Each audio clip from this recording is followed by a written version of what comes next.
Manbat, Issue 2. He's got eyes in the back of his head. He's the 10-eyed man. I've got you in the palm of my hand, Manbat. Now you're gonna die.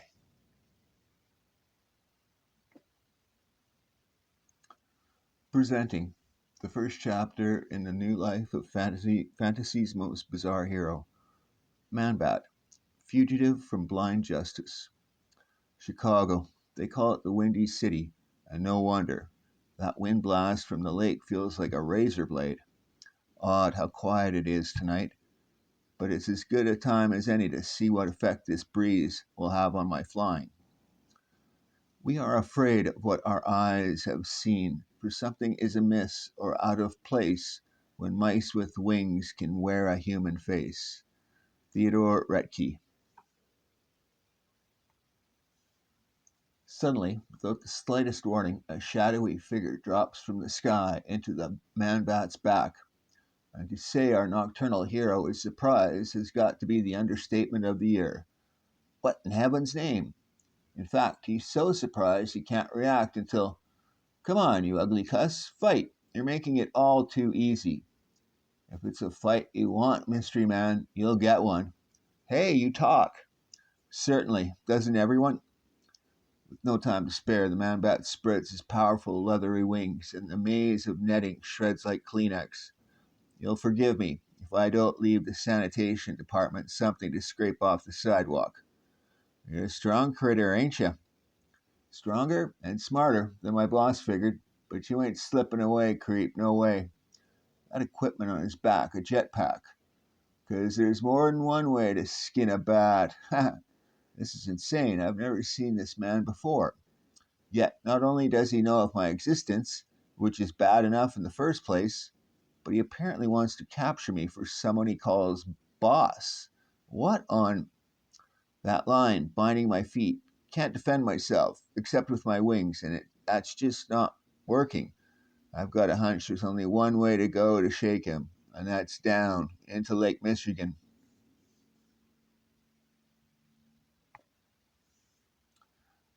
Didn't think he'd follow me into the water, but now there's two questions. One, I've ditched my attacker, whoever he is, but for how long? Question two, how do I get out of here? Bat wings aren't made for swimming. Answer one, who knows? Answer two, Manbat isn't going anywhere, but Kirk Langstrom is. It's very wet, very cold, very tired, and very confused. Kirk Langstrom, who begins the long swim to shore. Funny how moving to Chicago seemed like the right thing to do at the time. Since I've had to temporarily put aside my crime fighting career, I thought that in this city I could avoid some of the weirder problems of living in Gotham, so close to the Batman. Ah, well, I've made better decisions. I guess no city has a monopoly on the weird, not even Gotham. Oh, hang it up, Langstrom. Look who's talking about weird. Kirk Langstrom, half man, and thanks to the secret bat gland serum, half bat. Taxi! I've just realized I lost the other vials of Manbat serum in the water, which means I won't be flying home. Guess I'm lucky even to still have my wallet. Lakeshore Manor Apartments, please. Hey, mister, what you doing bopping into my cab and getting it wet all over? Drive. I'm hip, mister. For $20, you can even have my jacket for a bath towel. Lulled by the cab's motion, Kirk lets his mind sift through the changes the past month has brought, and with them the terrible realization that for every dream there is a price, just as the price of his crime fighting dream had been the spawning of Manbat. He dreamed of marrying Francine, and paid the price of turning his bride into a bloodthirsty she-bat. And when a man named Baron Time discovered that she-bat's existence, Time manipulated Francie, using her vampirism to destroy his enemies.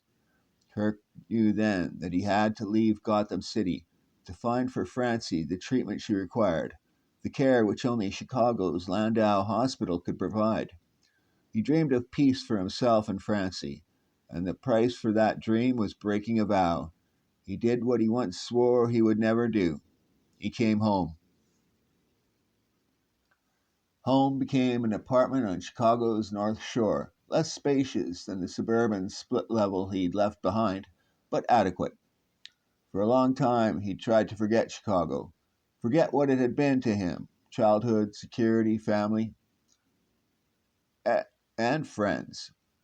Welcome home, Kirk. Surprise.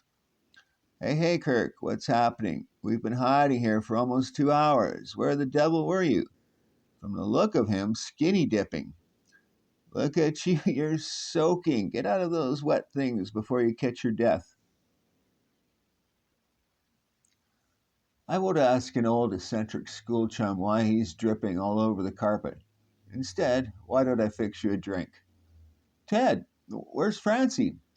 Huh? Oh, you mean the lovely Mrs. Langstrom? She went to lie down, said she wasn't feeling well. Nice of her to help us plan this party before even meeting us. But she sounded a lot sweeter on the telephone than she did when we arrived. Ted, Britt, please, excuse me. What'd I say? Nothing, Britt. Your brother isn't here 5 minutes before you insult his wife, but outside of that, you didn't say a thing. Kirk, thank heaven you're here. Help me. Dear Lord, it's happening again. But I can't happen now. Not before the full moon. She can't be turning into the she-bat. It's impossible. Please, darling, stay calm. I'll get you a sedative. Minutes later. There, that should hold her just in case. Forgive me, love. I know you should be in the hospital, and you will be as soon as they have room at the Landau. Kirk, out in a minute. Can't let them in here to see Francie like that. I'm sorry, Kirk. I didn't mean to hurt your feelings. You'll have to excuse Francine, little sister. She's not well. And you've been awfully edgy yourself lately, Kirk. We thought if we threw this party for you, you'd unwind. I wish I could loosen up, but eh? Kirk, we're talking to you. Hey man, what's with you? That shadow on the balcony. You never used to act so spacey. And the way you dress with that cape, like something out of Dracula. Like any minute you're gonna turn into a bat or something. If you're going to marry my sister, Ted, I suggest you teach her when to shut up. Well, how do you like that? Shh, leave him alone, honey. Something tells me your brother's got problems. More than you can know, Ted Friedel. It's him, the guy who tried to trap me. He must know Kirk Langstrom is Manbat, but I don't know a thing about him. Well, that's going to change, and I've got more serum now, and this time the Manbat's going to find out just who he's fighting. But 2 steps away. What? He saw me. But how? How?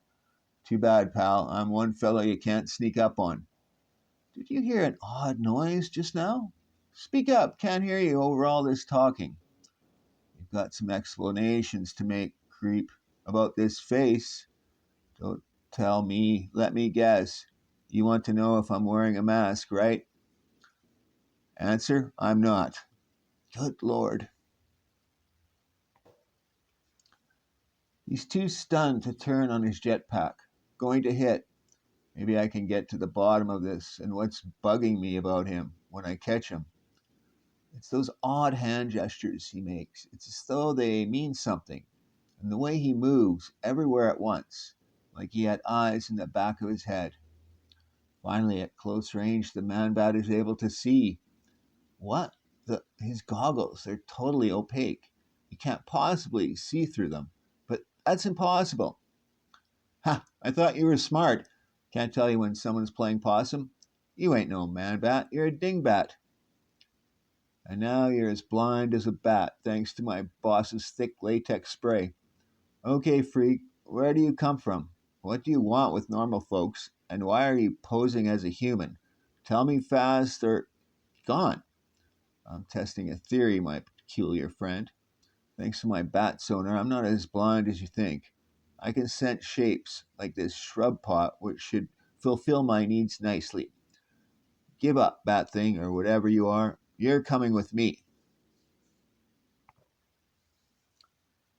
No way, pal. I've got other plans.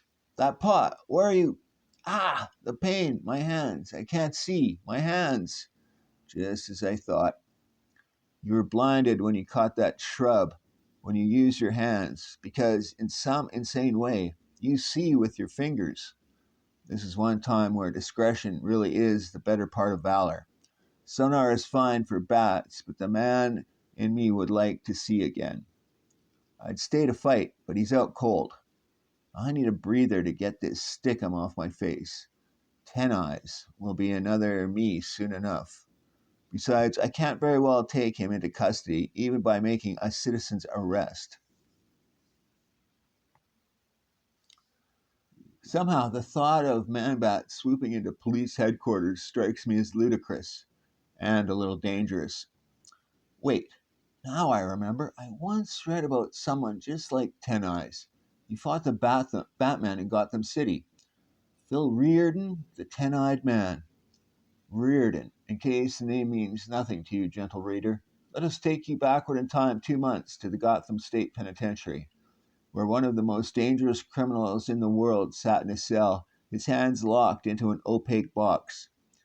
Is this him? The one with the optic nerves in his fingertips? Yeah, that's Reardon. The handbox is a maximum security measure, Mr. Lavelle. Because of his special abilities, Reardon has virtual 360-degree vision. Without the box, escape would be child's play for him. But that means he's kept totally blind at all times. I'm afraid so. Guard, that's the cruelest, most inhuman punishment I've ever heard of. As of this moment, Phil Reardon is a client of the Civil Liberties Association. It was arranged within weeks. Because of the duration of his cruel punishment, it was decided Reardon had paid his debt to society in full. Parole was granted immediately, and the director of the CLA was made responsible for Reardon's psychological rehabilitation. But Lovell had his own form of psychotherapy for a madman like Reardon. Some might call it brainwashing. I believe in basic freedoms, Mr. Reardon, and their preservation is the CLA's purpose. Very often, justice is blind, just as you once were after that accident the Batman caused. Thus, you surely understand that those of us who do see must sometimes help justice along. What are you trying to say, pal? Just this: Gotham is under siege, assaulted by super creatures such as these monstrous man bats. So far, Commissioner Gordon has refused to acknowledge sightings of these strange bat people, despite all evidence that we're being invaded. Reardon, I suggest we take the offensive, bring the bat people to justice ourselves. Ever since my daughter was killed when the blockbuster ram raged across this city, I've known my mission in life to stop the mindless, marauding super monsters who would destroy us. Here, this belt is equipped with specially designed weapons. You can use them with only one hand, while seeing with the other. From Gotham, the Bat People conspiracy has spread to Las Vegas, the Caribbean, and lately Chicago.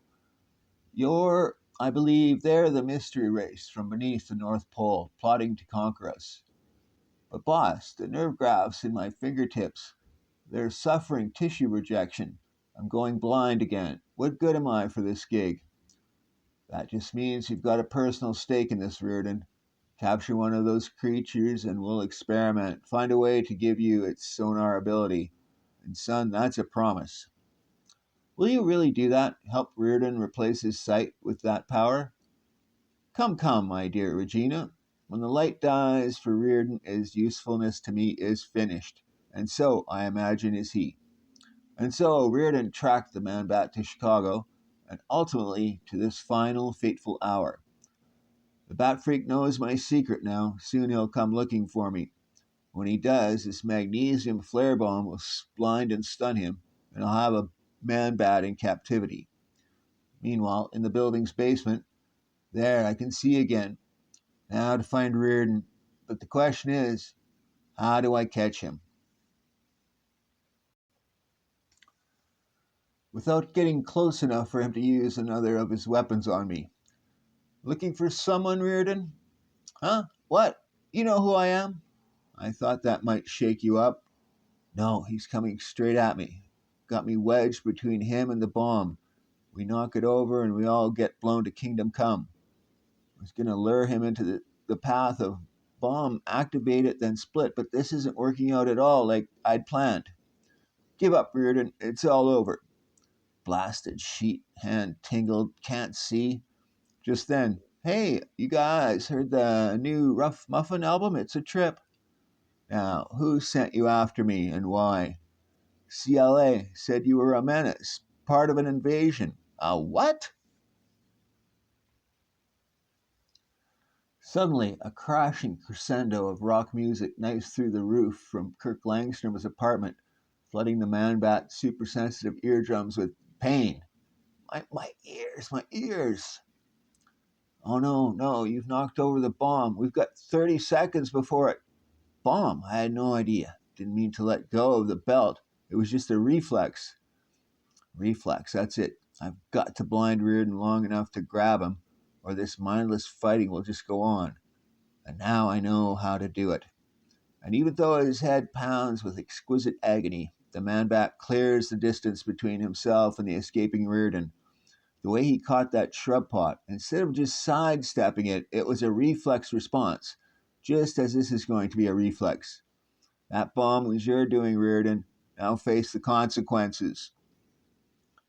My eyes have to protect. My eyes, my fingers, I'm blind.